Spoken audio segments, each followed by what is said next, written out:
देखिए, मैंने जैसा अपने वक्तव्य में कहा है कि आदमी किन परिस्थितियों में पैदा होता है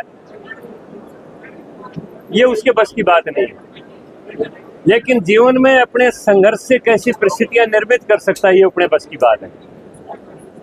और वो आदमी के अंदर अगर जीवन का जज्बा हो, आदमी के अंदर संस्कार हो, आदमी के अंदर राष्ट्र का भाव हो, तो असूय के अनुरूप अपनी जिंदगी को ढाल सकता है। और यही देवी अहिल्याबाई ने अपने जीवन में चरितार्थ करके दिखाया कि 20 साल की अल्प आयु में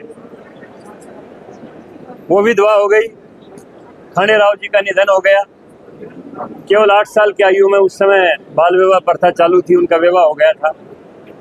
लेकिन उसके बाद जो उन्होंने मालवा क्षेत्र में इंदौर से लेके पंजाब तक जो राज्य किया, और राज्य केवल एक राजा के रूप में नहीं, एक सेवक के रूप में किया।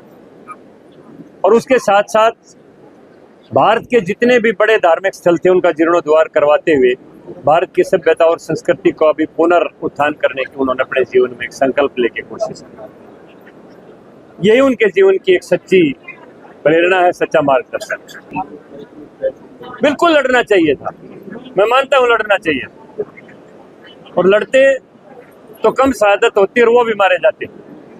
बिल्कुल लड़ना, हाथ जोड़ने से कौन छोड़ता है? वो तो मरने के लिए आए थे, वो तो आतताई थे, आतंकवादी थे, अत्याचारी थे, उनके दिल में दया थोड़ी थी। कितने हाथ जोड़ ले, उनको छोड़ना थोड़ा था। अगर उनके साथ टकरा जाते तो कुछ ना कुछ कम कैजुअलिटी होती। यही तो अग्निवीर योजना प्रधानमंत्री जी ने चलाई थी। अगर वहां का हर पर्यटक अगर अग्निवीर होता तो मेरी समझ में उन उग्रवादियों को घेर लेते, कम कैजुअलिटी होती। क्यों नहीं? देवी अहिल्याबाई क्या थी? महिला थी ना। रानी झांसी की लक्ष्मीबाई क्या थी? वो महिला थी ना। उन्होंने कितना टकराव किया, कितना मुकाबला किया। हमें यही तो भाव जगाना अपनी बहनों के अंदर कि वीरता के भाव से रहे। बांग्लादेश, मालदीव, तो ये तो बहुत छोटे छोटे देश हैं। और जहां तक बात है विश्व की जो शक्तियां जिनको मानते हैं, जो शक्तियां जिनको विश्व की मानते हैं, उसमें अमेरिकन राष्ट्रपति ने भी आखिरी में ये कहा कि मेरी मध्यस्थता नीति ये हिंदुस्तान का द्विपक्षीय मामला था।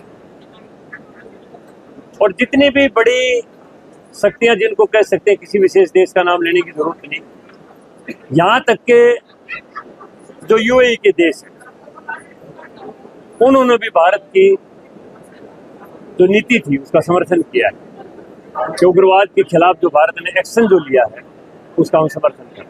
पहलगाम हमले में सबसे को क्वेश्चन चला, पहलगाम हमले में आतंकवादी पकड़े गए, मारे गए, क्या कहेंगे? केवल आतंकवादी नहीं, उनके सरगना भी मारे गए।